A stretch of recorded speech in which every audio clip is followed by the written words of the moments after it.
hello. This is Mad Dog. I'm glad you're here today to start your lessons on guitar playing. Learn to Play is a comprehensive course that will help you develop your guitar playing skills for a lifetime of enjoyment. So I'm glad you're here. You've made a wise decision. Now today we are going to start with lesson number 1. This course has 4 lessons.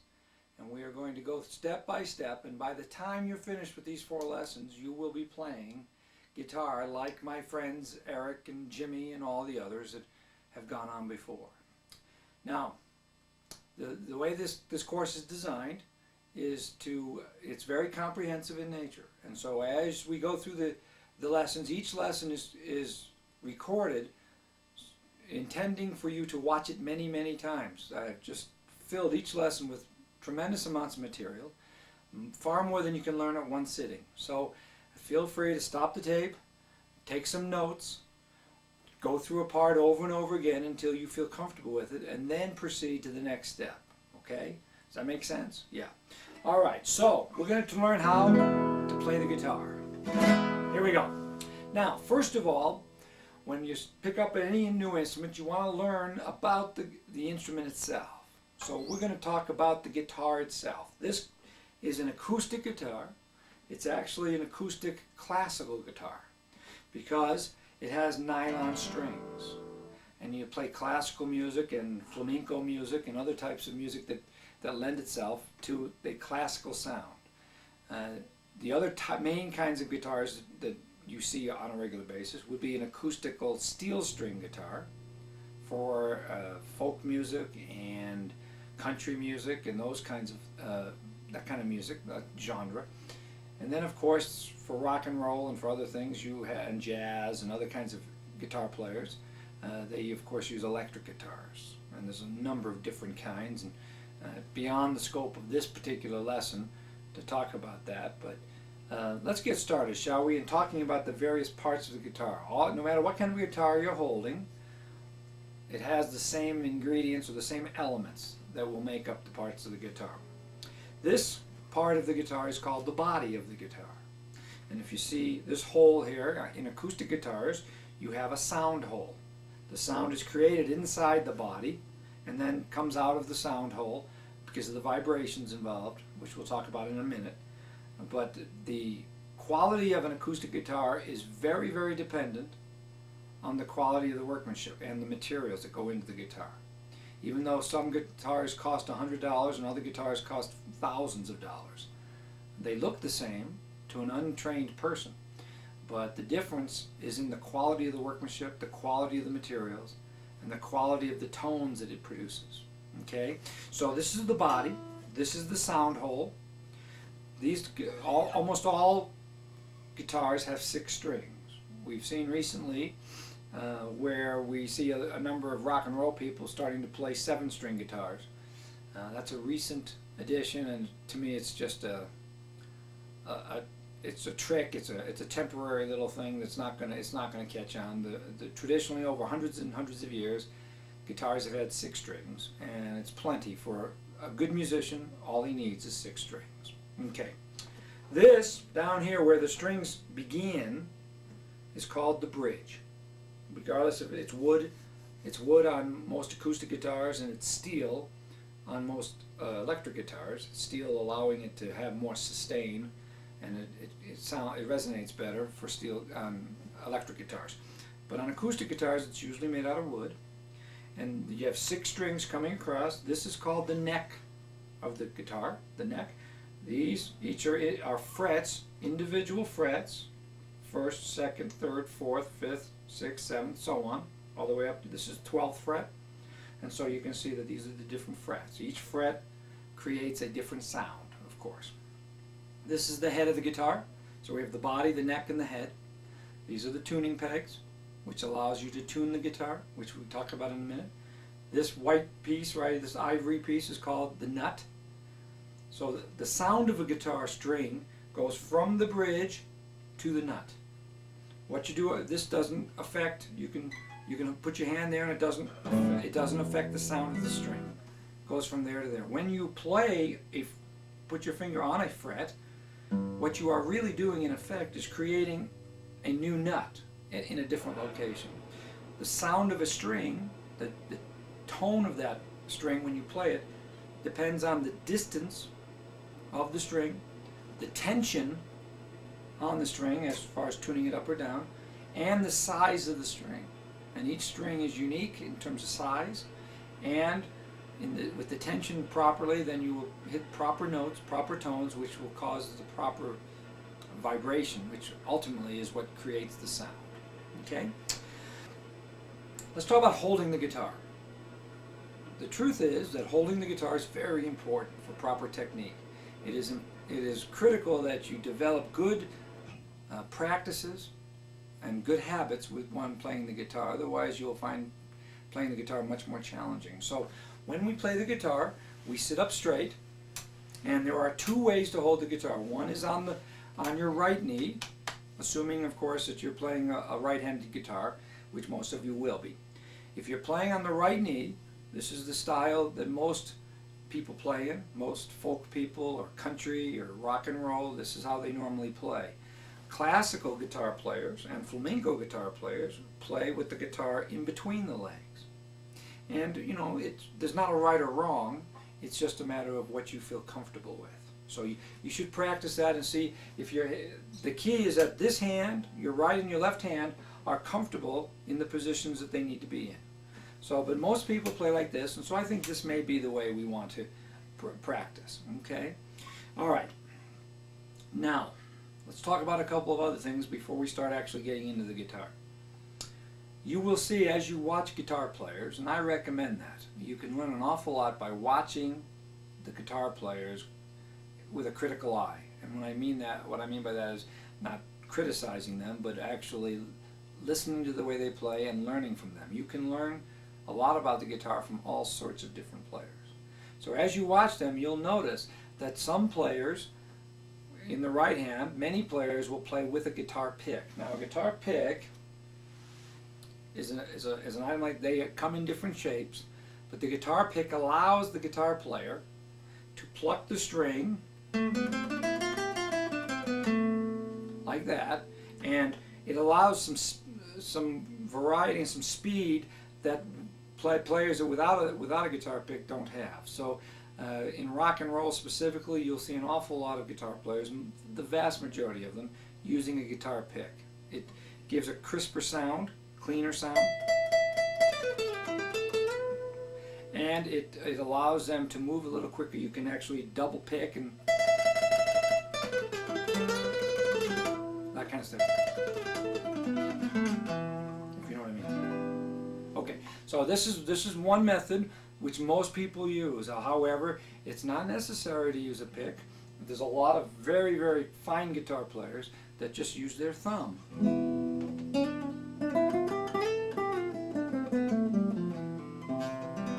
Or they use multiple fingers. If you are, as we get into our advanced lessons, if you get into when we start picking, then of course a guitar pick doesn't really work very well because you'll be using multiple fingers.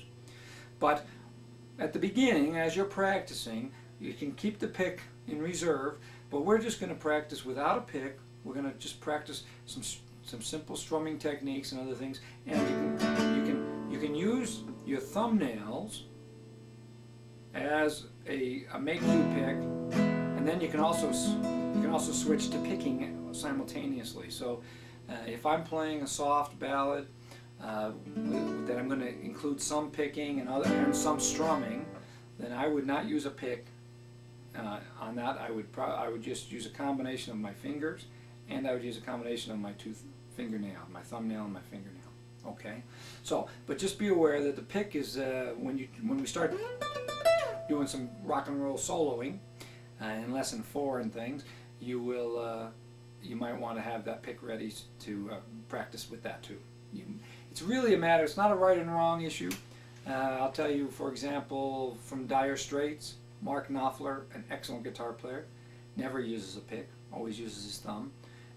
Many jazz guitarists like Wes Montgomery and others, they're pickers with their thumbs. They don't use picks. And so it's really Chet Atkins, the famous country player. most of the time used his fingers rather than a pick. So it's just a matter of preference. As you get better, you will try both, and you'll just settle on one. There's no right or wrong to that. Okay. Okay. Now we are going to start talking about tuning the guitar. Now, first of all, let me say this: there is one traditional tuning, and then as you read guitar magazines and as you listen to guitar players talk, you'll hear an awful lot about alternative tunings. In my humble opinion, alternative tunings are a bunch of crap. Okay, there's no need for them. It's a bunch of guys with too much time on their hands, frankly. It doesn't really make a significant difference. There's only one or two alternative tunings that actually are legitimate, in my opinion, and those would be for like steel string slide guitars and other things like that, where you need to tune the guitar a little differently because of using a slide on the guitar, which we might talk about later. I'm not sure, but at this point we are going to tune in the traditional manner. And if you hear about alternative tunings, it's all they do when they alternative tune. They tune it differently, and then they play the chords. They change the structure of the chords in order to accommodate the different tuning, and so the net result is rather small. There are times, and I'll tell you right now why they sometimes do that. Sometimes there are a number of different ways to play chords, but sometimes it is preferable for the sound to the ear of having, for example, open strings. This is a C chord, and this is a C chord, but there is a difference in the way it sounds. So maybe the guitar player prefers the sound of some open strings. And so occasionally, if you use an alternative tuning, you can create some open string sounds that you might not get with a traditional tuning. But again, we're talking about minuscule differences that don't amount to a hill of beans. Okay, so we are going to tune it in a traditional tuning way, and that's all we're going to talk about. I've been playing for many, many years, and I virtually never use alternative tunings. There's no point in it, frankly, in my opinion. So now get out a piece of paper, and I want you to take notes as we talk about this. I'm going to go through this, what's going to turn out to be rather rapidly, but you're going to have to take some notes and put this in the binder that comes with the course, so that you can refer to these things as we go. I don't expect you to have this down right away. Now, tuning the guitar, first of all, there are six, as I said before, there are 6 strings. The high string, the highest sounding string, is an E, the high E string. And from the high string going downward, it is E, B, G, D, A, and E. Notice that the top string and the bottom string are both E notes. That's the E note when you play it open, the E note. And those notes are the same note 2 octaves apart, which we'll talk about in a minute.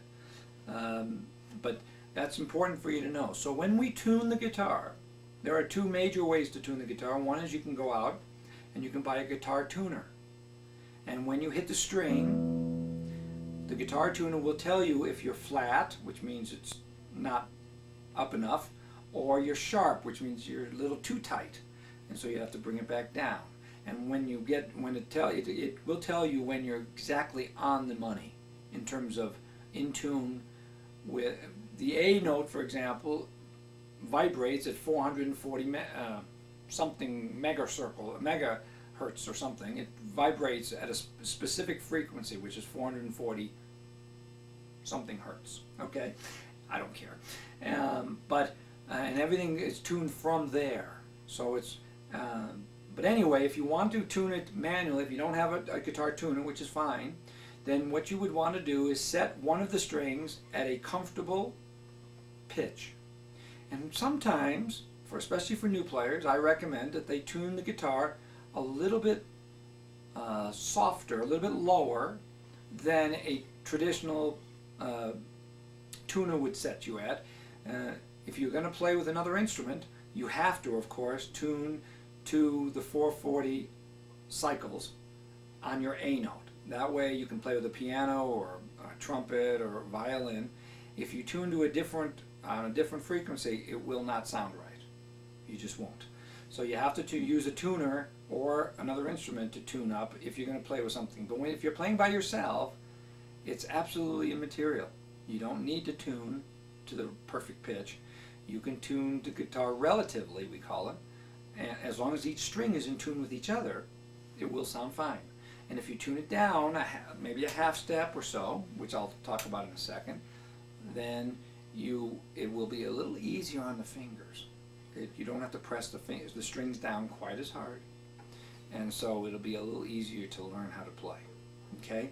Anyway, we will tune the guitar starting from the bottom string, which is the bottom E. And in order for the E string to tune the A string, the fifth string, to tune that to the sixth string E string, we put our finger on the sixth string, fifth fret. And when we do that, then that note right there has to sound the same to us as the fifth string open. See? Does that sound right? Okay. So we want to do that, and so those two strings are in tune with each other. So write that down and take some notes on how to tune the guitar. To tune the fourth string to the fifth string, we would put our finger on the fifth string, fifth fret, right here. And that has to sound the same as the open fourth string. To tune the third string, we put our finger on the fourth string, fifth fret. And we make sure those sound the same. So now the bottom four strings are all tuned to each other. That one tunes to that one tunes to that. The fourth string tunes to the third string. Now to tune the second string is a little different.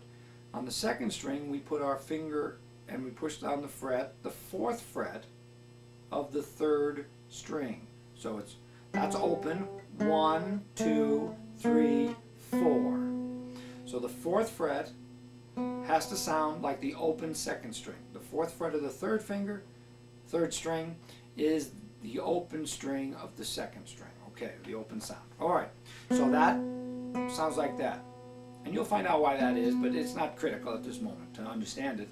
It's just this is the way we tune the guitar. So now if all of those are in tune with each other, then we only have to tune the top string, and to tune the top E string, we go back to the fifth fret. We put our finger on the fifth fret on the second string, and it has to sound like the open E string, top one. See? So you'll hear guitar players doing this, checking to see if they all are in tune with each other. Now recognize, now the guitar is in tune with itself. It may not be in tune with anything else, but we don't care, frankly. So if the guitar is not in tune with itself, chords will not sound good. They will sound terrible. So we need to tune the guitar to ourselves, and it takes some practice. Most of the time, when I started playing the guitar, they didn't really have guitar tuners, electric guitar tuners. And so we were depending on our ears to be able to tune. But now, with you can buy a fairly decent guitar tuner for a fairly cheap price, $10 to $15 to $20. And so I recommend that, so that you can actually make sure that your guitar is in tune. There's nothing more frustrating than trying to play the guitar when the guitar is not in tune. Okay. Now we want to start talking a little bit about musical theory, because knowing a little bit, I'm not going to kill you with musical theory, but knowing a little bit of musical theory will go a long way in helping you understand how chords are created. So, when we play, and let's just pick a note here. We'll start with the middle C note. If you know on the piano where a middle C note is, it's right here. That corresponds, this note corresponds with a middle C. And the notes of each fret is equivalent to one key of the piano. So this note is a C. This note, up one fret, is a C sharp. One more fret would go from a C sharp to a D, a D note, and you know, because you know how to tune the guitar, that a D note here is the same thing as a D note there, right? You know that. So it goes C, C sharp, D is the open string, fourth string, D sharp, E. Now to go from E up one fret from E is an F. And let me explain that. The notes in a scale start with C, C, D, E, F, G, A, B, C. Now those are the notes. You have some of those, you can have sharps and flats of those notes, but those are the notes of a scale. And then you just start over again. So it's C, D, E, F, G, A, B, C, D, E, F, G, A, B, C, D, E, F, G. It goes all the way. Okay. Now we're going to talk about something very important in the guitar, and that is scales. Scales become critical to playing the guitar because it allows us to understand the patterns that exist in music. And when we play a scale for each key, and we have different kinds of scales, you have major scales and minor scales and so forth, but it's pretty important to understand those scales so that you understand the relationships. And so let's talk about scales for a minute. You already know what the different frets, the notes in the fret are. So the scale will determine which notes we choose to play. In other words, let's pick the key of C. The key of C, I'm going to use it because every note in the major scale in the key of C is a whole note, meaning A, B, C, D, E, F, or G. Those are the major notes in the major scales, in the major scale of C, in other words. So to go from a C, the second note in the major scale is D, third note is F, E, fourth note is F, fifth note is G, sixth note is A, seventh note is B, eighth note is C. Now if you think about this for a minute, and that's the major scale. As you contemplate that, you'll recognize that between an E and an F and a B and a C is half a step. Between all the other notes, it's a whole step. And this is very important to understand because as we change keys, the scale remains the same, meaning that between the third and the fourth, and between the seventh and the eighth, it's a half step in every key. And all the other steps from the root to 2, from 1 to 2 is a whole step, from 2 to 3 is a whole step, from 3 to 4 is a half step, 4 to 5, whole step, 5 to 6, a whole step, 6 to 7, a whole step, 7 to 8, half a step. In the key of C, it's the whole notes, meaning C, D, E, F, G, A, B, C. In every other key, there will be a sharp or a flat in relationship to the scale, the major scale. And so, but we do need to learn the major scales because we create chords using the scales. And so you'll see how that instead of just memorizing the chords, if you understand how the chords are constructed, and then you'll know how to create the more complicated chords. For example, when they say go from a C to a C sixth, you will know what note you have to add to the chord in order to create the sixth sound. So I want you to practice scales. I want you to start with the C scale and understand what the notes are, and then take other scales and try to create a major scale in another scale, in another key. Let me give you an example of that. Let's say we wanted to play a major scale in the key of G. Well, this is the G note. to go from the first position, which is the root position of G, to the second in G is we go a whole step, as I said before. G to A, the third would be a whole step above it, B, the fourth is a half step. To go from a third to a fourth is a half step. So we go from the B to the C, and then to go from the fourth to the fifth, we go from C to D, and from the fifth position to the sixth position, we go from D to E, and then to go from the sixth position to the seventh position, again, remember, we're not playing whole notes in the key of G. We have to, from the sixth to the seventh, has to be a whole step. So we have to go from from E to F sharp. You can't go from E to F. That's a half step. To go from E to F sharp is the seventh position in the key of G. And then, of course, the eighth position is back to G. So it goes G, A, B, C, D, E, F sharp, G. That's the major scale in the key of G. So I'd like you to practice the major scales in all the different keys. In A, B, C, D, E, F, and G. Eventually we will get to the point where we'll know the major scales in all the flatted keys and the sharped keys also. C sharp or G flat or A flat, whatever. But that comes later. It's important to understand those scales. I will also talk now about minor scales. There is one difference between a major scale and a minor scale, and that is the third position. In order to go from, well, let's take the A. Let's take the key of A. And I will show you the major scale first of all, and then the minor scale. The major scale in the key of A is A, B, C sharp, D.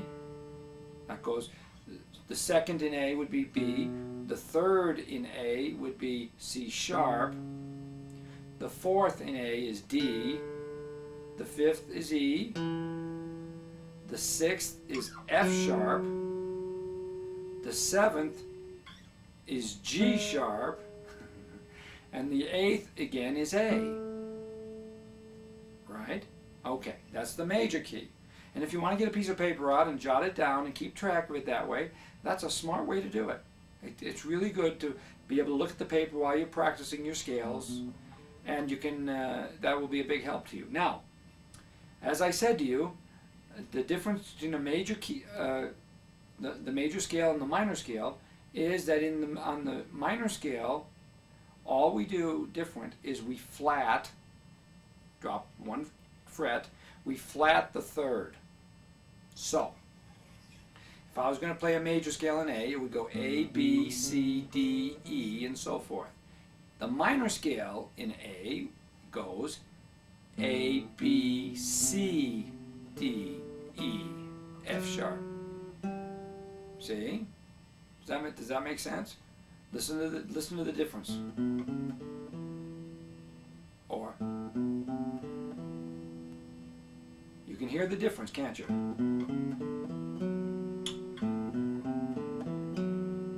That third makes a big difference.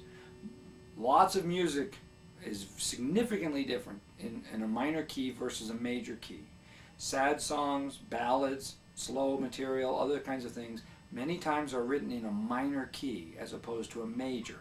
A minor chord, as we'll learn later in lesson 2, deals with minors. We play minor chords in order to evoke a sadness and a softness. A major, A, hear that A chord versus, big difference. The difference, and the only difference, between a major and a minor is that in a minor key we flat the third of the key. Okay. I now want to talk about two other things before we leave you with this lesson. First of all, in these lessons, in the next few lessons, I will be using a numbering system to explain chords and where your fingers should go. And I want to explain that to you so you can do some practicing now. When I tell you to put your finger on the 3rd fret of the 5th string, and you now know what note that is, that's a C note.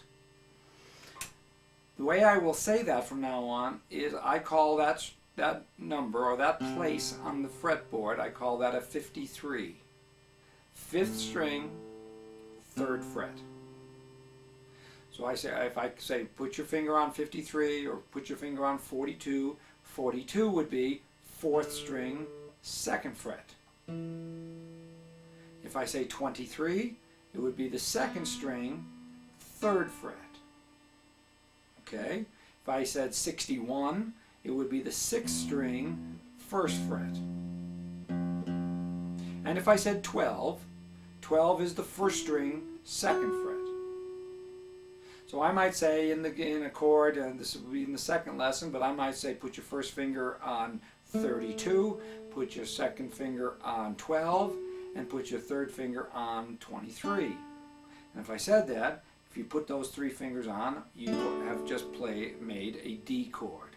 So you'll see more about that as we go. But also practice the numbering system that I like to use. It's a convenient way of communicating quickly where your fingers should be. Remember, 52 is the 5th string, 2nd fret. 31 is the 3rd string, 1st fret. I would also like to finish up this lesson by talking a little bit about tablature. Tablature has become very popular in the last few years. When I was first starting off, there was no such thing as tablature.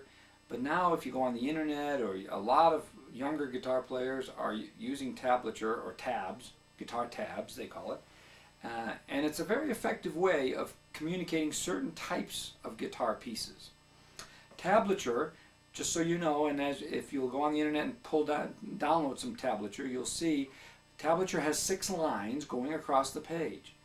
The 6 lines going across the page are the 6 guitar strings. The top line on the page is the top string, the high E. The bottom line is the low E note. And in tablature, what they do is they just put the number, you'll see numbers on those lines, and the numbers correspond to frets. So if you see a 4 on the 5th line down, which would be the 5th string, you would play the 5th string, 4th fret. And if it said 4, 6, 7 on the 5th string, then the 3 notes in a row would be 4, 6, 7. If it had a 4 on the 5th string and then a 2 on the 4th string, you would play 54 and then 42.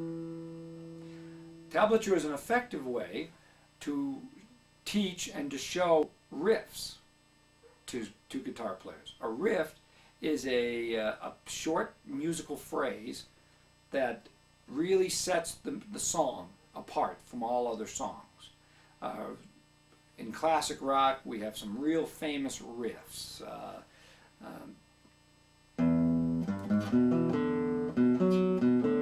This is Day Tripper.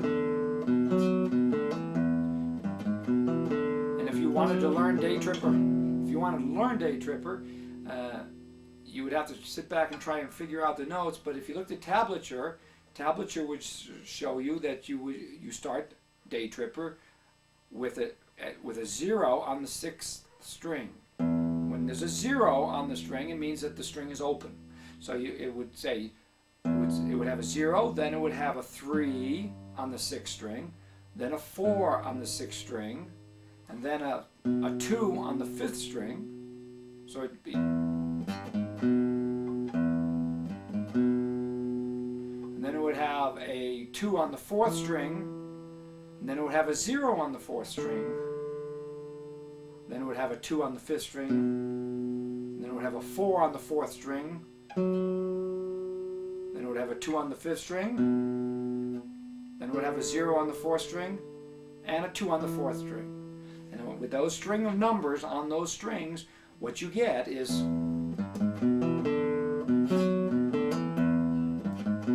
okay. Now, what tablature doesn't show you is the rhythm.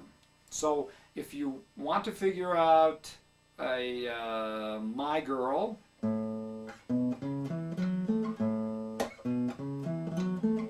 you wanted to figure out that riff, that's the riff. That's what's famous about the song. Or Walk This Way, Aerosmith.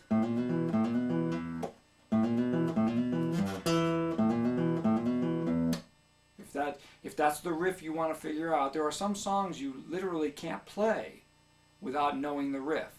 Without the riff, it's not the song. So in those cases, if you want to learn a song that has one of those famous riffs in it, then tablature is really a good way to learn the riff, the notes of the riff. In order to get the rhythm of the riff, you've got to listen to the song. So that's tablature.